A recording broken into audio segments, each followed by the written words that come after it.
అనగనగా school days ప్రతి ఒక్కరి జీవితంలో మర్చిపోలేని రోజులు ఇవి. తిరిగి రమ్మన్న రానివవి. ఎంతో మందిని పరిచయం చేస్తుంది, ఎన్నో స్నేహాలకు తొలిమెట్టు అవుతుంది. మంచో చెడో ప్రతి ఒక్కరితోనూ ఎన్నో జ్ఞాపకాలు పోగు చేసుకుని మన వెంట తీసుకెళ్తాం. కొన్నేళ్ళకి ఆ జ్ఞాపకాలే మళ్ళీ మనల్ని గుర్తు చేసి సంతోష పెడతాయి, కొన్నిసార్లు బాధ పెడతాయి, కానీ హాయిగా జోకొట్టి నిద్రపుచ్చుతాయి. 10th క్లాస్ మనందరికీ ఇది ఒక ఎమోషన్. ఈ ఒక్క సంవత్సరం అయిపోతే చాలు దేవుడా అని అనుకున్న రోజులు ఎన్నో, కానీ నిజానికి అసలు కథ అప్పుడే మొదలవుతుంది.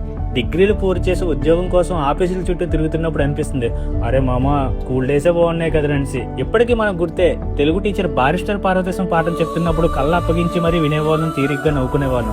అందుకేనేమో బారిస్టర్ పార్వతీశం అన్న మన తెలుగు ఉపాధ్యాయులన్నా అంతులేని ఆప్యాయత. ఇకపోతే మన లెక్కల మాస్టర్ పేరు వినగానే ఒక్కొక్కడికి ఆ రోజుల్లో ప్యాంట్ తడిసిపోయేది.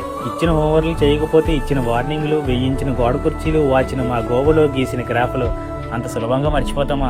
ఆయమ్మ బ్రేక్ బల్ కొట్టగానే పరిగెట్టుకుంటూ వెళ్లి కొనుక్కున్న పప్పులు ఇంకా గుర్తున్నాయి. టాయిలెట్ అని చెప్పి వెళ్లి స్కూల్ చుట్టూ తిరిగి 5-10 నిమిషాల తర్వాత వెళ్లేవాను. రాముడి చేత ఆటలు, పెన్స్ తో ఆటలు, ఇక ఖాళీ తిరిగి దొరికిందంటే మామూలు రక్స్ కాదు. ఆగస్టు 15 వస్తుందంటే వారం ముందు నుండి హడావుడి మొదలయ్యేది.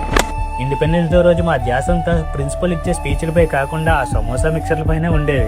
ఆ రోజుకి ఇంటికెళ్లి కర్గం సినిమా చూస్తూ దేశభక్తిలా ఫీల్ అయ్యేటోళ్ళం. ఇక మార్చి వచ్చిందంటే 10th ఎగ్జామ్స్ ఫైనల్ టెన్షన్లు ఉండేవి.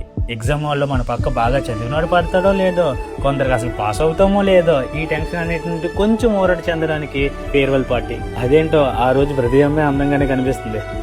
సాంగ్లు, డాన్స్లు, క్లాస్ రూమ్ లో నోరు వెప్పును శుద్ధ పూసి కూడా ఆ రోజు స్టెప్పులు వేస్తాడు.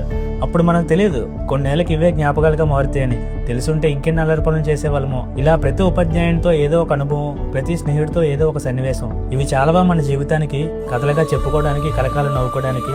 ఫైనల్ గా thanks to my all teachers. నాడు మీరు మాకు నేర్పిన విద్య నేడు మాకు ఏదో ఒక రూపాన మా బ్రతుకులు నడుపుతుంది, మా పొట్టను తృప్తిపరుస్తుంది.